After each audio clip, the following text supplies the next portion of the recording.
Bumangon ka riyan, Trina! Bangon! Aray ko po! Bakit po? Walang yan to. Nagtatanong ka pa?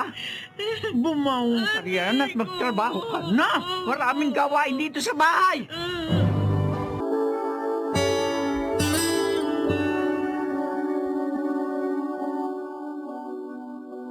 Iba't ibang pagsubok ang maaari nating harapin sa ating buhay. Kaya may mahalagang bagay na dapat mamalagi sa atin upang ito'y mapagtagumpayan. Mga kaibigan, pakinggan natin ang naging karanasan ni Trina sa ating dunang sa kanyang panahon.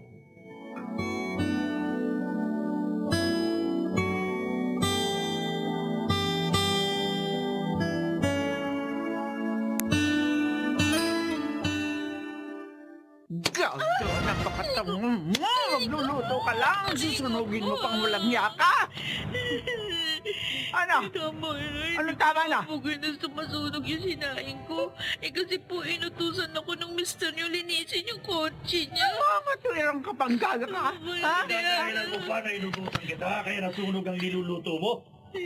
Ang sabihin mo talagang pabaya ka sa trabaho mo. O, di ba? Hindi po, sir. Anong hindi? Pinagbubuti ko nga po yung trabaho. Sumasagot ka pa talaga, ha? Nakakadwiran ka pa eh. Kung pinagbubuti mong trabaho mo, hindi sana masusunog yung sinaing. Buwisit ka. Hoy! Makinig ka!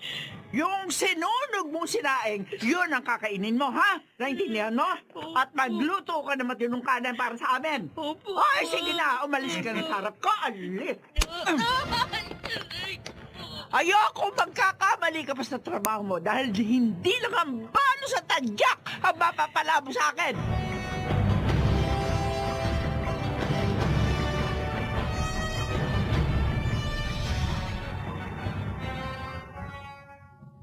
Sama-sama nila. Di magkakamali ako. Sobrang-sobra sila kung saktan ako. Kasi sunod-sunod ang utos nila. Lipat na pa siya isang inuutos, may kasunod agad. Sabay-sabay kong gagawin yun. Wala silang awa. Kung ituring ako, parang hayop. Di na nga ako pinapasweldo. Puro pambubugbog pag napapala ako. Gusto ko nang umalis dito. Pero kinukulong nila ako. Hanggang kailan nila ako gagawing alipin? Hanggang kailan? Sana hindi na lang ako umalis sa probinsya namin. Kung alam ko lang ganito sasapitin ko.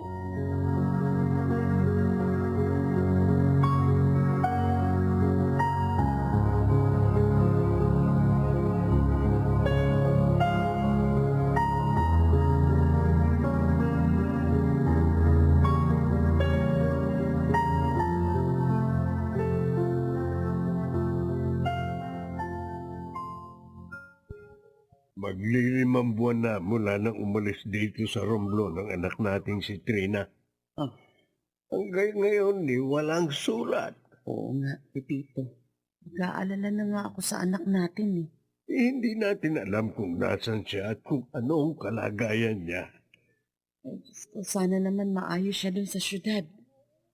Bakit kasi kailangang umalis pa siya rito? Kahit paano naman ay kumakain tayo. May pangarap ang anak natin. At ang gusto niya, matulungan tayo. Pero heto tayo. Labis na nag-aalala kung ano ba ang kalagayan niya ngayon.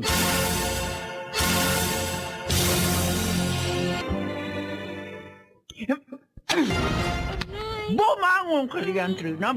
Bangon! Bakit po? Walang yang to. Nagtatanong ka pa? Bumangon ka riyan at magtrabaho ko na. Maraming gawain dito sa bahay.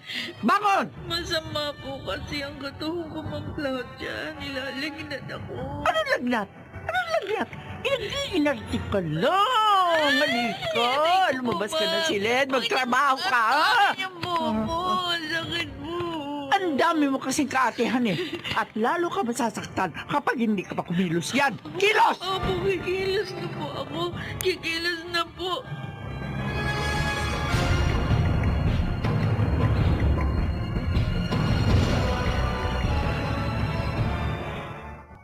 Oh, Claudia, baka kung anong mangyari kay Trina dahil sa ginagawa natin sa kanya. Ano ngayon? Anong kinatatakot mo? Ano nga ba? Tayo masisisi. Tomas, walang nakakalam na sa atin nagtatrabaho si Trina. Oh. Dahil hindi naman natin siya pinapayagang makapagpadala ng kahit sulat sa kanila.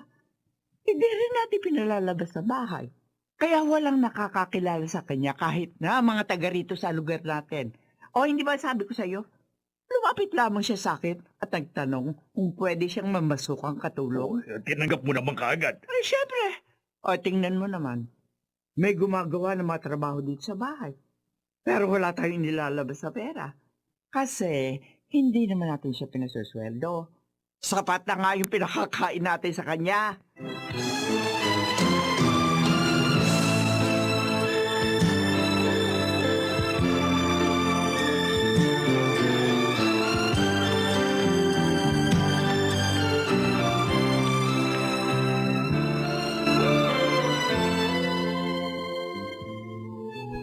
Diyos ko, sa inyo ko na lamang po inihahabili ng kapalaran ko. Di ko po alam kung paano ako makakaalis sa lugar na to.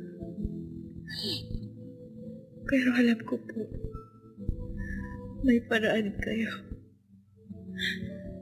At nananalig ako, hindi niyo po ako pababayaan.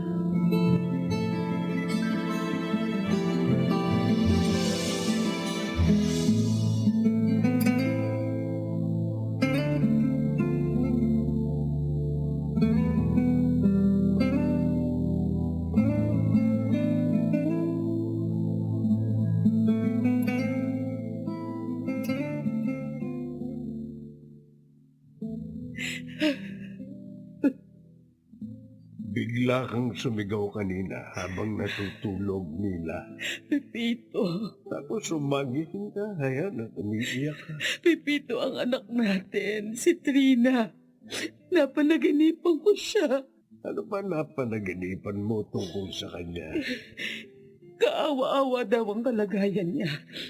Minamaltrato siya, sinasaktan. Hindi naman siguro. Pepito, humihingi ng tulong ang anak natin. Yun ang nakita ko sa panaginip ko. Panaginip lang yun, Mila. At ang panaginip, kabaligtaran ng katotohanan. Paano kung totoo? Kawawa naman ang anak natin. Kung sakaling totoo, paano natin siya matutulungan? Hindi natin alam kung nasaan siya.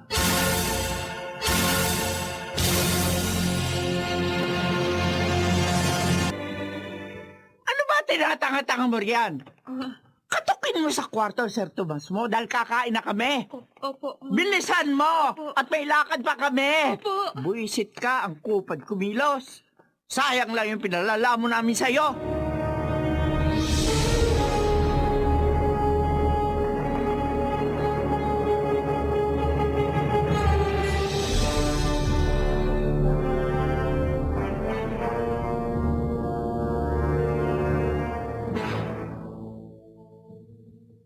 Sir Tomas, kakain na raw kayo. Sir? Ano? Hindi naman sumasagot. Ay! Ano yun? Walang bumagsak. Sino kaya yun? Buksan ko na lang itong pinto. Naku! Sir Tomas! Sir! Ay! Ma'am Claudia! Ma'am Claudia! Bakit? Si Ano ba nangyayari? Teacher po, ma'am. Tomas! Tomas! Trina, ano ginagawa mo riyan? Bakit nakatanga ka? Ano pong gagawin ko? Tumakbo ka sa labas, humingi ka ng tulong! Bilisan mo! Kailangan madala natin si Tomas sa ospital! Lalabas na ba ako? Hingi ba ako tulong?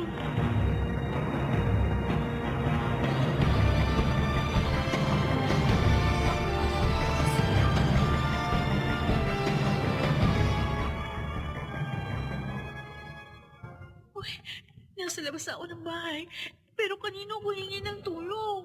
Ay, naku, pagkakataon ko na rin ito para makatakas at makalayo sa impaktong amo ko. Pero, kailangan pa rin madala sa ospital si Sir Tomas baka mamatay. Ayun, may barangay tanod. Manong! Manong! Kailangan ko po ng tulong. Ha? Manong! O bakit? Ay, Manong! Ano nangyari sa'yo, Mi? Yung amo ko, lalaki, natake ng sakit niya. Kailangan madala sa ospital. Tulungan niyo po siya. Nasaan? Yun, yung babae na yun, oh. Nandun siya, kasama ng asawa niya. Puntahan niyo na po! Dali! Ay, teka. Hoy! Miss! Sandali! Saan ka pupunta? Hoy!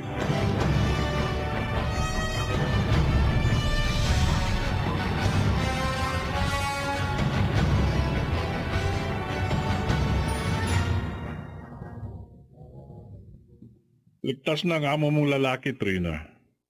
Nakausap na rin namin sila tungkol sa reklamo mo.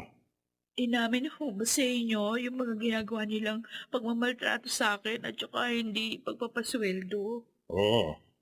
Saka di rin naman sila makakapagtanggi dahil makikita sa katawan mo mga pasa na marka ng kalupitan nila. Napakasama po talaga nila, Kapitan. Pero hanga ako sa ginawa mo. Napakabuti ng puso mo sa kabila ng mga kasalanan nila. Nagawa mo pa rin gumawa ng mabuti sa kanila. Humingi ka ng tulong para mailigtas ang buhay ni Mang Tomas. Kahit po paano, naaawa pa rin ako sa kanya. Pero gusto ko pa rin ho silang pagbayarin sa mga kasalanan sa akin. Oo, Trina.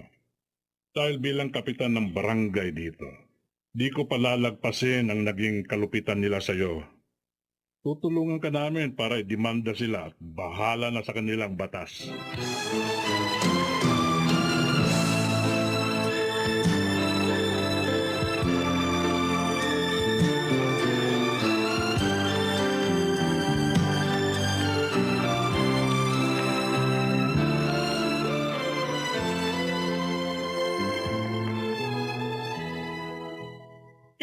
Tay, pasensya na kayo sa akin. Hindi ko natupad ang pangako ko sa inyong iaahon ko kayo sa hirap. Oh, Ang mahalaga, ligtas ka nakabalik sa amin. saka anak, hindi dahil nabigo ka ngayon tapos na ang mga pangarap mo. May pagkakataon pa. Ano man ang nangyari sa'yo, magiging aral yun sa buhay mo. Magpakatatag. Yun ang magpapatatag sa iyo. Opo, Itay. Tama kayo. Marami akong natutunan sa mga naging karanasan ko. Napatunayan ko rin ho na kaya ko palang lumaban. Basta anak, andito lang kami ng inay mo. Tama, Opo, Itay. nakaligtas ka sa mapang-abuso mong mga amo. Dahil yun sa tulong ng may kapal, hindi ka niya pinabayaan. Kaya napakahalaga na hindi ka nakakalimot sa pagtawag sa kanya. Dahil siya lamang ang maaari nating kapitan sa lahat ng pagkakataon sa ating buhay.